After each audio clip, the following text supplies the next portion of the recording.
ఇక్కడ మీకు కరువు కాలం నీళ్ళు లేదు, ఫుడ్ లేదు.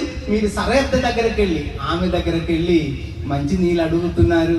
అది తీసుకుపోతే నాకు ఒక రొట్టె అడుగుతున్నారు. ఆమె ఏం చెప్తున్నారు, నేను ఇక్కడ ఒక 2 కట్టపుల్లల కోసం వచ్చాను, నాకు కొంచెం ఆ యొక్క రాతి కుండలో నాకు ఒక కొంచెం పిండి మాత్రమే ఉండేది.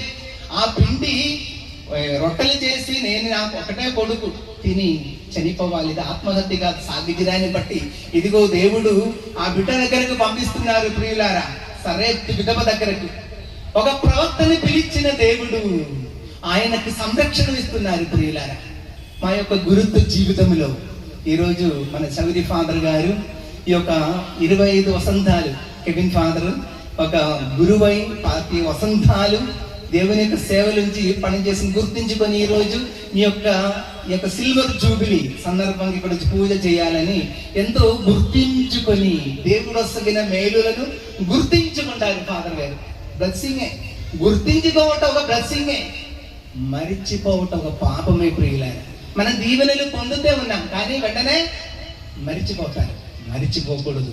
ఈ యొక్క విచారణలో మీరందరూ కూడా కార్మల్ మాత యొక్క విజ్ఞాపన ప్రార్థన ద్వారా లెక్కలేని మేలును పొందారు.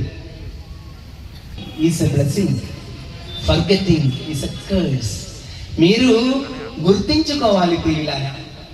ఏలియా ప్రవక్తని కరువు కాలములో ప్రభు ఎంతగానో నడిపిస్తున్నారు. కారణం ఏంటి?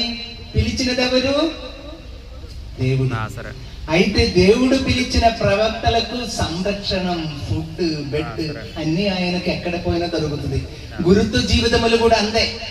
గురుత్వ జీవితములో ఒక గురువుని ఎన్నుకుని ఎప్పుడు కూడా గురువుని కావలసిన ఎక్కడ పోయినా ఆయనకు ఫుడ్ ఫ్రీ ఉండదు. అక్కడెక్కడైనా పడుకోవచ్చు, మంచి నీళ్ళు దొరుకుతుంది.